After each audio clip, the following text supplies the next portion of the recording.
Everybody, आज का discussion का एजेंडा है end S 33 earning per share. अब क्योंकि ऐसे भी इंड एस कंपनियों के ऊपर एप्लीकेबल है और अर्निंग पर शेयर में तो शेयर है नीचे में, तो शेयर कैपिटल तो कंपनियों में ही पॉसिबल है, तो ऐसे भी ईपीएस जो है वो सिर्फ कॉर्पोरेट एंटिटीज के ऊपर ही ये वाला एस एप्लीकेबल होने वाला है। मैं स्टार्ट करता हूं। पहला पैराग्राफ है कि ईपीएस बोलते किसको है। Idea is the profit available to the equity share holder on per share basis is called earning per share. कहने का मतलब है कि प्रॉफिट ऑफ द कंपनी, आप एक बार पैट बोल दो उसको, it is not exactly PAT, it is profit available for equity share holders, जिसका फर्दर डिस्कशन आएगा। डिवाइडेड बाय अगर कंपनी का नंबर ऑफ शेयर कर दें, कंपनी का कितना नंबर ऑफ शेयर है, पैट को नंबर ऑफ शेयर से अगर डिवाइड कर दें तो आप बोल सकते हो कि अर्निंग पर शेयर आता है।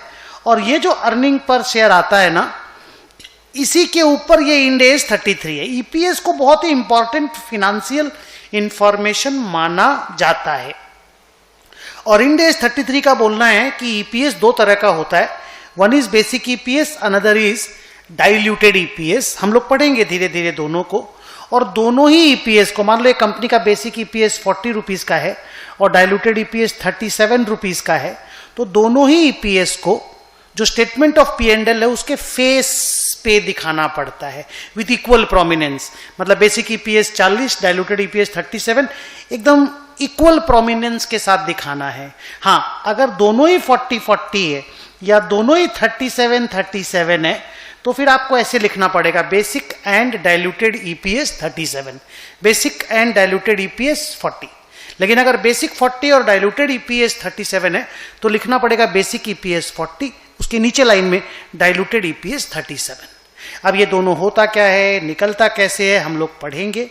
बट पहले अभी फर्स्ट वाले पैराग्राफ का रीडिंग करते हैं, जहां पे मैंने लिखा है कि the profit available to the equity share holders on per share basis is called EPS. EPS are of two types, basic EPS and diluted EPS. Both are to be presented, that is reported on the face of the profit and loss account with equal prominence. But if the amount of basic and diluted EPS are same, it is to be presented as a single line item, that is by writing basic and diluted EPS. I think एकदम clear हो गया होगा पहला वाला paragraph. अब आइए second वाले paragraph में चलते हैं कि अगर कोई एंटिटी के पास कोई डिसकंटिन्यूइंग ऑपरेशन है, कोई ऐसा ऑपरेशन है जिसको एंटिटी अभी बेचना चाहती है, बिक्री कंप्लीट नहीं हुआ है, बिक रहा है, प्रोसेस चल रहा है, डिसीजन ले लिया गया है कि हमको बेचना है, तो फिर इंड एस बोलता है कि भाई कंटिन्यूइंग ऑपरेशन के ईपीएस को अलग और डिसकंटिन्यूड ऑपरेशन के ईपीएस को अलग से दिखाना पड़ेगा। मतलब अगर आपका 70 रुपया का ईपीएस, आपको बोलना पड़ेगा EPS from continued operation 50, EPS from discontinued operation 40, या सॉरी 20, 50 और 20 70, सॉरी, सो टोटल 70 था ना। तो EPS from continued operation 50, EPS from discontinued operation 20 और टोटल ईपीएस भी 70 रुपया दिखाना पड़ता है। ये चीज जो वो क्या नाम है तुम्हारा, एक मिनट टाइम देना, वो जो इंड एस 1 था ना, जिसमें आपको प्रॉफिट एंड लॉस का बैलेंस शीट वगैरह का प्रेजेंटेशन का भी क्लास दिया गया था, उसमें भी ये वाला बात साफ साफ लिखा हुआ है कि कंटिन्यूड और डिसकंटिन्यूड ऑपरेशन का ईपीएस को अलग अलग करके दिखा। प्रॉफिट लॉस में इवन फॉर्मेट में भी आप देखे होंगे तो अलग अलग करके निकालना भी पड़ता है और दिखाना भी पड़ता है। जैसे प्रॉफिट भी ना, प्रॉफिट फ्रॉम डिसकंटिन्यूड ऑपरेशन अलग से निकलता है इंड एस में, पीएनएल का बात बोल रहा हूं। बट हाँ, मतलब रियल लाइफ में जब आपको इंड एस का कोई सम आएगा ना, तो ये सेकंड वाले पैराग्राफ को इतना इंपॉर्टेंस सम्स के रिलेटेड नहीं है। बट हाँ, तुमको जान लेना चाहिए कि अगर कोई कंपनी का कंटिन्यूइंग डिसकंटिन्यूइंग ऑपरेशन दोनों है, एग्जांपल मान लो कि वे कंपनी 4 ठो बिजनेस करता है, मान लो इलाहाबाद में, बेंगलोर में, चेन्नई में और दिल्ली में। और दिल्ली में मान लो उसका टेक्सटाइल का बिजनेस है और टेक्सटाइल का बिजनेस को वो डिसमेंटल करना चाहता है, तो आपको ये तीनों बिजनेस का ईपीएस अगर 50 रुपया है, इस बिजनेस का ईपीएस अगर 20 रुपया है, पीएनएल के फेस पे दोनों अलग अलग दिखना चाहिए। ओके, ड्रॉप करता हूं। अब आइए नेक्स्ट वाला पैराग्राफ कि अगर कोई एंटिटी में एक्स्ट्रा ऑर्डिनरी इनकम या लॉस हो, तो इंड एस में आपको मैं पहले भी बता चुका हूं, फिर से बता रहा हूं, एक्स्ट्रा ऑर्डिनरी आइटम का अलग से कोई इज्जत है ही नहीं। लॉस बाय फायर और सैलरी पेड इक्वल इज्जत मिलता है। लॉटरी इनकम और ब्रोकरेज इनकम को इक्वल इज्जत मिलता है, दोनों में कोई वो डिस्टिंक्शन मार्क्स है ही नहीं। तो आप ये बोल सकते हो कि end S 33 does not require EPS separately for ordinary and extra ordinary items. Simple चाहिए भाई ईपीएस। एक्चुअली अकाउंटिंग स्टैंडर्ड 20 में क्या है, जो इंटर में हम लोग पढ़ते थे, उसमें एक्स्ट्रा ऑर्डिनरी इनकम अगर रहता है तो with extra ordinary income, without extra ordinary income, ऐसे करके 2 ईपीएस दिखाना पड़ता है। बट इंड एस में ईपीएस ऑफ द कंपनी दिखाना है, एक्स्ट्रा ऑर्डिनरी इनकम और ऑर्डिनरी इनकम को सेपरेट करने का कहीं कोई जस्टिफिकेशन या लॉजिक नहीं है। आगे अब यहां पे रियल में कैलकुलेशन में चलते हैं कि बेसिक ईपीएस, अभी बेसिक ईपीएस का क्लास होगा, डाइल्यूटेड ईपीएस हम लोग नेक्स्ट दिन पढ़ेंगे। बेसिक ईपीएस अगर निकालना हो तो क्या 2 आइटम का या किस 2 अमाउंट को कैलकुलेट करना है? The answer is basic EPS का फॉर्मूला है profit available for equity share holders, मैं शॉर्ट में पफेस बोलूंगा, divided by weighted average number of shares, मैं शॉर्ट में वानोस बोलूंगा अभी से। तो थोड़ी देर पहले मैंने आपको बोला था कि प्रॉफिट आफ्टर टैक्स और ये नंबर ऑफ शेयर एग्जैक्टली ऐसा सिमिलर है, बट एग्जैक्टली ऐसा नहीं है। एग्जैक्टली ये है पफेस और वानोस, profit available for equity share holders divided by weighted average number of shares. ये होता है बेसिक ईपीएस। निकाल करके पीएनएल के फेस पे दिखाना है, डन, पर ये पफेस होता है, ये ईपीएस का फॉर्मूला है। अब 5 नंबर पैराग्राफ में हम आपको सिखाएंगे पफेस का कैलकुलेशन कैसे होता है, क्या क्या चीज ध्यान में रखना है। 6 नंबर पैराग्राफ में हम आपको सिखाएंगे कि वानोस का, weighted average number of share का कैलकुलेशन कैसे होता है। और उसके बाद 2 अमाउंट जब निकल जाएगा, दोनों को तुम डिवाइड कर देना, तुम्हारा बेसिक ईपीएस निकल जाएगा। निकला तो तुम उसको पीएनएल के फेस पे रिपोर्ट कर देना। ओके, तो पफेस के कैलकुलेशन पे चलते हैं। पैरा 5 फोकस करो आप लोग और स्क्रीन का मूवमेंट होते हुए देखो। दिस प्रॉफिट पफेस is taken only from the profit and loss, other comprehensive income is not included. आपको मालूम होगा पीएनएल में 2 पार्ट होता है, एक पीएनएल और एक ओसीआई। अदर कॉम्प्रिहेंसिव इनकम का ईपीएस से कोई लेना देना नहीं है। पीएनएल का जो फर्स्ट पार्ट में प्रॉफिट है, जिसमें पैट निकलता है, माने पीबीटी और टैक्स और पैट निकलता है, वही पैट से ही पफेस निकलेगा। तो पीएनएल का फर्स्ट पार्ट से पफेस निकलेगा। सेकंड, अगर आप कंसोलिडेटेड फाइनेंशियल स्टेटमेंट का ईपीएस निकाल रहे हो तो कंसोलिडेटेड पैट लेना है, ऑब्वियसली पीएनएल से लेना है, बट उसमें से नॉन कंट्रोलिंग इंटरेस्ट का जो भी शेयर है, उस प्रॉफिट में एनसीआई का जो शेयर है, माइनॉरिटी इंटरेस्ट का जो शेयर है, उसको माइनस करने के बाद ही जो पेरेंट के ओनर लोग हैं उनके लिए जो प्रॉफिट अवेलेबल है उससे आपको ईपीएस निकालना है। आगे, ये जो प्रॉफिट है प्रॉफिट आफ्टर टैक्स होना चाहिए। टैक्स हम लोग जानते हैं 2 तरह का होता है, current tax and deferred tax.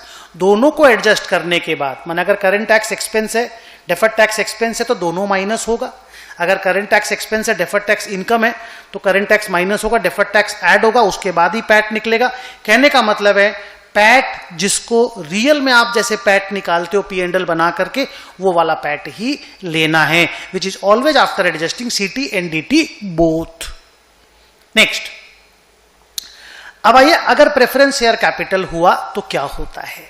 Now आपको अच्छे से मालूम होगा कि भाई प्रॉफिट आफ्टर टैक्स आपने निकाला, अब प्रेफरेंस शेयर कैपिटल का बात अगर आप करते हो तो हमको तो भैया पैट नहीं चाहिए, हमको तो profit available for equity share holder चाहिए। लेकिन अब आप समझो कि प्रेफरेंस शेयर कैपिटल अगर है तो प्रेफरेंस शेयर होल्डर को डिविडेंड देते हैं, तो वो डिविडेंड तो भाई पैट से माइनस होकर के ना पफेस निकलना चाहिए। इसके पीछे का जो ज्ञान है सीए फाइनल में बहुत इंटरेस्टिंग है और ध्यान से सुनना। स्टोरी क्या है कि प्रेफरेंस शेयर कैपिटल अगर रिडीमेबल नेचर का रहता है, फिक्स्ड रेट ऑफ डिविडेंड तो प्रेफरेंस शेयर में रहता है, और अगर प्रेफरेंस शेयर रिडीमेबल है, और आप जानते हो प्रेफरेंस शेयर रिडीमेबल ही होता है, ये रिडीमेबल प्रेफरेंस शेयर तो इंडिया में इशू करना अलाउड ही नहीं है, तो फिर प्रेफरेंस शेयर कैपिटल को हम लोग लायबिलिटी मानते हैं और बोरोइंग मानते हैं। और अगर ये बोरोइंग है और लायबिलिटी है, दोनों में से इधर और कुछ भी बोल दो, तो फिर उसका जो इंटरेस्ट का कैलकुलेशन है वो इफेक्टिव इंटरेस्ट रेट मेथड से होता है और उसको इंटरेस्ट माना जाता है, डिविडेंड नहीं बोलते, वो इंटरेस्ट का अकाउंटिंग है। और अगर ऐसा है तो फिर पैट का कैलकुलेशन में उसको इंटरेस्ट में ऑलरेडी हम डेबिट कर दिए होंगे, इंटरेस्ट माइनस हो गया होगा, उसके बाद ही तो पैट निकला होगा। So what we use to say to our students कि भाई अगर preference share capital is treated as liability, जो कि ट्रूली होता है, then as per Ind AS 109 the amount of interest or dividend is treated as finance cost debited to the P&L. So we don't need to do any other adjustment for preference dividend because it is already deducted while calculating the profit after tax. झमेला कब होता है? अगर preference share capital is treated as equity, जो practically India में possible नहीं है, question paper में पॉसिबल हो सकता है। अब सुनना मैं क्या बोल रहा हूं। बाई चांस अगर आपको क्वेश्चन पेपर ऐसा लिख करके दे दिया, देखो बच्चों कैसा, अगर उसने बोल दिया प्रॉफिट आफ्टर टैक्स 40 लाख, अगर उसने बोल दिया प्रेफरेंस शेयर कैपिटल 10 लाख का है और 12% डिविडेंड है, और साथ में ये बोल दिया कि भाई ये जो प्रेफरेंस शेयर कैपिटल है ये बैलेंस शीट में इक्विटी में दिखाया गया है, it is treated as equity, तब देख if it is treated as liability, finance cost में उसका इंटरेस्ट चला गया होगा, आप डिडक्ट कर दिए होंगे पैट निकालते वक्त, दोबारा कुछ करने की जरूरत नहीं है, डिस्कशन क्लोज्ड।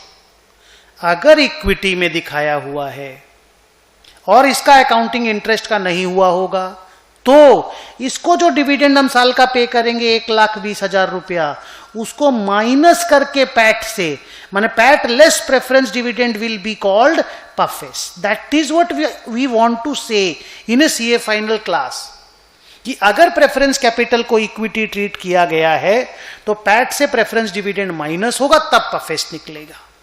ओके, अब इसमें जो छोटी छोटी बातें एक पेज में मैंने लिख के दी है, पहला पैराग्राफ, अगर preference share capital cumulative nature का है जो नॉर्मली होता है, अगर है, ध्यान रखना मेरा लेक्चर चल रहा है, preference share capital is treated as equity if, then what we should do, पहला चेक करो वो क्यूमुलेटिव नेचर का है क्या, अगर आंसर यस में है then it will be deducted always whether declared और नॉट, माइनस करके ही पफेस निकलेगा, फिर चाहे पफेस नेगेटिव में चला जाए। 2, अगर नॉन क्यूमुलेटिव नेचर का है then we will only deduct when it is declared, मतलब प्रॉफिट के केस में डिक्लेयर होता है तभी हम लोग माइनस करेंगे। अगर प्रेफरेंस शेयर डिस्काउंट में इश्यू हुआ है तो डिस्काउंट का जो अमोर्टाइजेशन है उसको भी माइनस किया जाएगा एज प्रेफरेंस डिविडेंड, वो भी हमारे लिए डिविडेंड के जैसा ही है। मैंने लिखा देख कितना सुंदर, कि if preference shares are issued at a discount then the amortisation of discount will also be treated as dividend. Similarly अगर preference shares are issued at premium, और अगर आप प्रीमियम का अमोर्टाइजेशन करते हो तो वो भी इनकम में, माने प्रेफरेंस डिविडेंड के कैलकुलेशन में लेस कर दिया जाएगा। लास्ट, अगर preference shares are redeemed early at premium, मान लो 100 रुपए का प्रेफरेंस शेयर कैपिटल था, 10 साल बाद रिडीम होने वाला, तुम आज रिडीम कर दिए 106 रुपया में, तो जो 6 रुपया तुमने एक्स्ट्रा पेमेंट किया इसको भी डिविडेंड के रूप में ट्रीट करना। कहने का मतलब है premium and discounts, whether issue premium or redemption premium, they should be treated as dividends. मैं पढ़ता हूं, if preference shares are redeemed early at a premium to save future dividend payments, then the premium will be treated as dividend in that year. Similar treatment will be for discount also. तो इसको अगर एक line में बोले तो preference share का issue premium, issue discount, redemption premium, redemption discount, बाकी law में क्या अलाउड क्या डिसअलाउड है हमको कोई मतलब नहीं है, इसको डिविडेंड की तरह ही ट्रीट करना है। डिविडेंड कम, डिविडेंड बेसी होता रहेगा, इनकम है तो डिविडेंड कम हो जाएगा, एक्सपेंस है तो डिविडेंड बढ़ जाएगा, उसी तरह ट्रीट करना है। आगे, अगर preference share participating preference share है तो प्रेफरेंस शेयर के पार्टिसिपेशन के हिसाब से उनका जितना डिविडेंड का हक बनता है उसको माइनस करके पफेस निकलना चाहिए। सर मतलब, पढ़ता हूं पहले सुन ले।